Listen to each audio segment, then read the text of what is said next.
పారిశ్రామిక వాడలో ప్రజలకు అన్యాయం జరిగింది, భూ సేకరణలో వాళ్ళకు నష్టం జరిగింది. ఎస్సీలకు అసైన్మెంట్ పట్టాలకు 2.5 లక్షలే ఇస్తున్నారు, భూమి పోయిన వాళ్ళకు 5 లక్షలే ఇస్తున్నారు. వాళ్ళకు పెంచాల్సిన అవసరం ఉంటుందని సోదరుడు దామోదర్ రాజనరసింహ గారు నా దృష్టికి తెచ్చింది.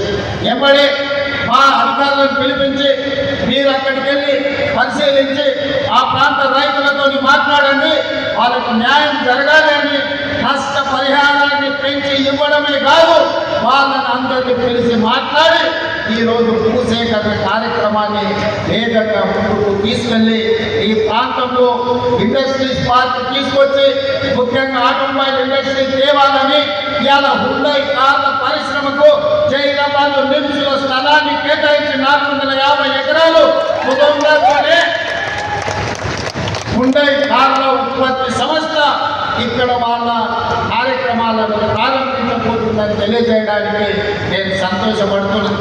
అదే కాదు ఇప్పటి దగ్గర స్థానిక శాసనసభ్యులు మాణిక్యరావు గారు, అదేవిధంగా మా పెద్దలు సురేష్ శెట్కర్ గారు, అదేవిధంగా ఈజీఐఐసి చైర్పర్సన్ నిర్మలా జగ్గారెడ్డి గారు, చైర్పర్సన్ గారి తరఫున జగ్గారెడ్డి గారు వచ్చి నాకు ఒక సూచన చేసింది.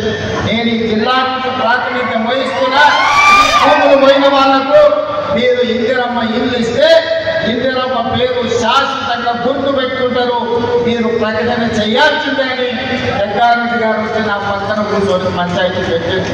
అందుకే ఇవాళ సురేష్ శెట్కర్ గారు స్థానిక శాసనసభ్యులు, అదేవిధంగా జగ్గారెడ్డి గారు, మా దామోదర్ రాజనరసింహ గారి సూచన మేరకు నేను ఈ వేదిక మీద నుంచి ఇక్కడ ఉన్న జైరాబాద్ నిమ్స్ లో 12,500 ఎకరాల భూమి ఎవరైతే కోల్పోయిందో 5,600 కుటుంబాలు ఉన్నాయి. 5,600 కుటుంబాలకు ఇందిరమ్మ ఇళ్లను మంజూరు చేస్తానని మీ సొంత స్థలాలలో ఇందిరమ్మ ఇల్లు కట్టుకోవడానికి 5,612 కుటుంబాలు ఉన్నాయి. మా అధికారులు సమాచారం అందించారు.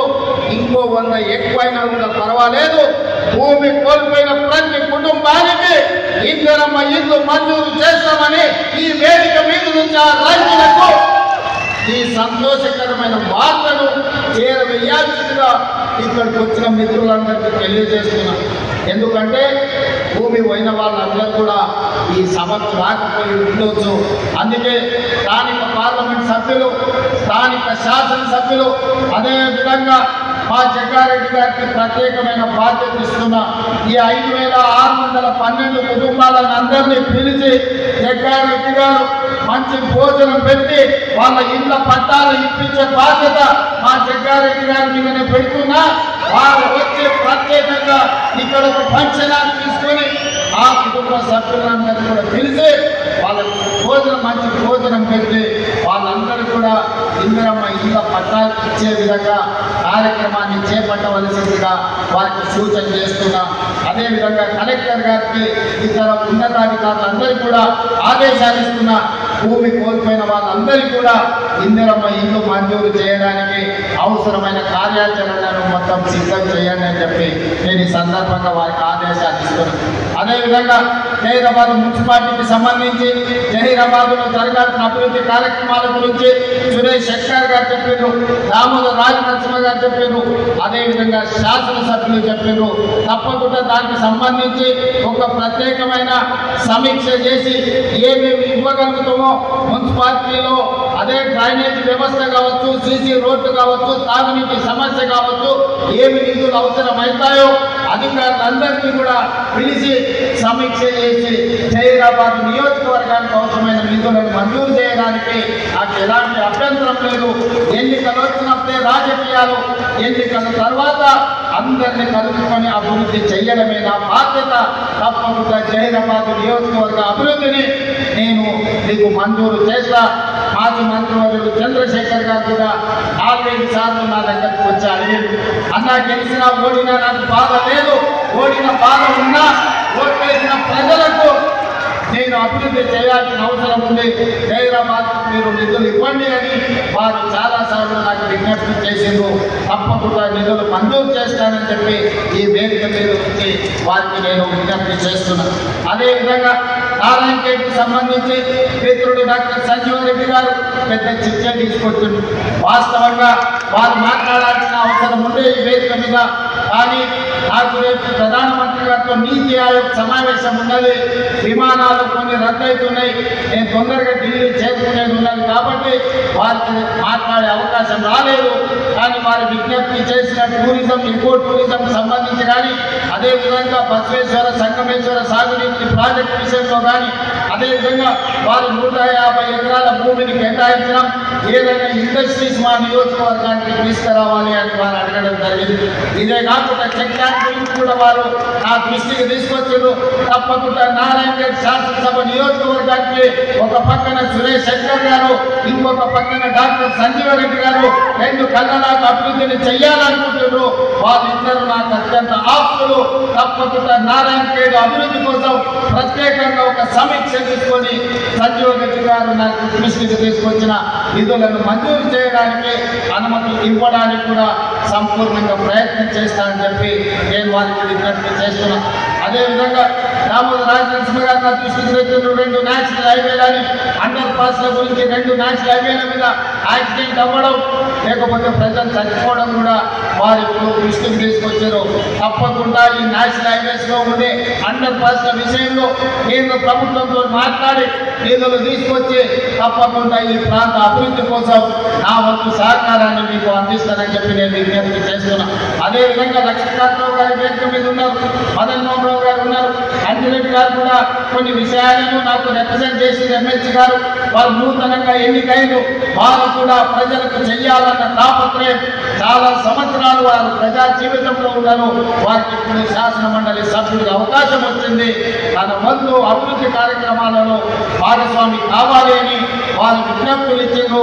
తప్పకుండా వాటిని కూడా పరిశీలించి అవసరమైన నిధులను మంజూరు చేయడానికి నేను ప్రయత్నం చేస్తాను. అదేవిధంగా ఈ మెదక్ జిల్లాలో ఈరోజు పటాన్చెరు పారిశ్రామిక ప్రాంతం ఒక మినీ ఇండియా లాంటిది. ఆ మినీ ఇండియాను ఆనాడు ఇందిరమ్మ మంజూరు చేయబట్టి దేశం నలుమూలలో ఉన్న కార్మికులు ఎవరైనా ఏ ప్రాంతం వారైనా కడుపు చేత పట్టుకొని పటాన్చెరు ప్రాంతంలో వస్తే బ్రతకడానికి అవకాశాన్ని కల్పించి మీరు ఆదరించిండ్రు. ఒక మినీ ఇండియాకు ఈ మెదక్ ప్రాంతమే ప్రాతినిధ్యం వహిస్తుందన్న సంగతి ఈ సందర్భంగా మనం గుర్తు చేసుకోవాలి. ఈరోజు ఈ మెదక్ జిల్లాలో పిహెచ్ఎల్ కావచ్చు, పీడిఎల్ కావచ్చు, ఇంగ్రిసాట్ కావచ్చు, ఈనాడు మనం అభివృద్ధి చేసుకుంటున్న నిమ్స్ కావచ్చు, ఇవన్నీ కూడా కాంగ్రెస్ పార్టీ అధికారంలో ఉన్నప్పుడు, ఇందిరమ్మ ప్రధానమంత్రి ఉన్నప్పుడు జరిగిన అభివృద్ధి కార్యక్రమాలే. భవిష్యత్తులో కూడా ఈ అభివృద్ధి కార్యక్రమాలను ముందుకు తీసుకెళ్లే బాధ్యత మా ప్రభుత్వం తీసుకుంటుంది. ఈ మెదక్ జిల్లా ప్రాంతంలో అవసరమైన సాగునీరు కానీ, తాగునీరు కానీ, పరిశ్రమల యొక్క అభివృద్ధి కానీ, పారిశ్రామిక మోడల్ కోసం కేటాయించే నిధులు కానీ తప్పకుండా మేము మంజూరు చేస్తాం. అదేవిధంగా వెనకాల నుంచి జగన్న చిట్టి అందిస్తూనే ఉన్నాడు. రామన్న చెప్పనే ఇప్పుడు జగన్న చిట్టి ఇస్తూనే ఉన్నాడు. సింగూరు ఒక మంచి పర్యాటక ప్రాంతం. సింగూరు నుంచి మందిర జలాలు ఈరోజు నగరానికి దాహార్తిని తీర్చుతున్నాయి. తప్పకుండా ఈ సింగూరు ప్రాజెక్టులో 100% ఒక మంచి టూరిజం కింద, ఎకో టూరిజం కింద ఆ సింగూరు జలాలు హైదరాబాద్ ప్రజలు ఏదైతే దాహార్తిని తీరుస్తుందో సింగూరు యొక్క అభివృద్ధి కార్యక్రమాలకు కూడా నిధులు మంజూరు చేసి ప్రత్యేకమైన సమీక్ష చేసి ఈ అభివృద్ధి కార్యక్రమాలను ముందుకు తీసుకెళ్తామని చెప్పి నేను ఈ సందర్భంగా తెలియజేస్తున్నా. మిత్రులారా, ఈరోజు ఎన్నికలు ముగిసినాయి. ఇక మనం అభివృద్ధి కార్యక్రమాలు చేసుకోవాలి. రైతులకు ఈరోజు నేను చెప్పదలుచుకున్నా. ఇదే కాదు, రైతుకు 24 గంటలు ఉచిత విద్యుత్ ఇవ్వడమే కాదు, రైతు భరోసా పథకాన్ని కూడా 10,000 సంవత్సరానికి ఎకరాకుంటే 12,000కు పెంచి రైతు భరోసా పథకాన్ని కూడా ఈ రోజు ప్రజలకు అందుబాటులోకి పెంచాం. భూమి ఉన్న వాళ్ళకే కాదు, భూమి లేని నిరుపేదలకు కూడా మీకు ఉపాధి హామీ పథకం కాకుంటే ప్రతి కుటుంబానికి 12,000 రూపాయలు ఇవ్వాలి అని ఈనాడు మన ప్రభుత్వం నిర్ణయం తీసుకున్నది. రైతు లేని పేదలను కూడా ఇవాళ మన ప్రభుత్వం ఆదుకునే ప్రయత్నం చేస్తుంది. ఇదే కాదు, ఒకనాడు మీకు తెలుసు, ఊరేసుకుంటే ఊరేసుకున్నట్టే ఆనాటి నాయకులు నాయకుడు ఆనాటి ముఖ్యమంత్రి అన్నాడు. ఈనాడు మీ సోదరుడుగా రైతులకు అండగా నిలబడాలని మీరు వరి పండిస్తే చివరి కింద వరకు కొనడమే కాదు, కనీస మద్దతు ధరతో పాటు సన్న బియ్యానికి 500 రూపాయల బోనస్ ఇవ్వాలని ఇవాళ రైతులకు బోనస్ ఇచ్చి ఆత్మగౌరవంతో బ్రతికే విధంగా ఈరోజు మన ప్రభుత్వం చర్యలు చేపట్టింది.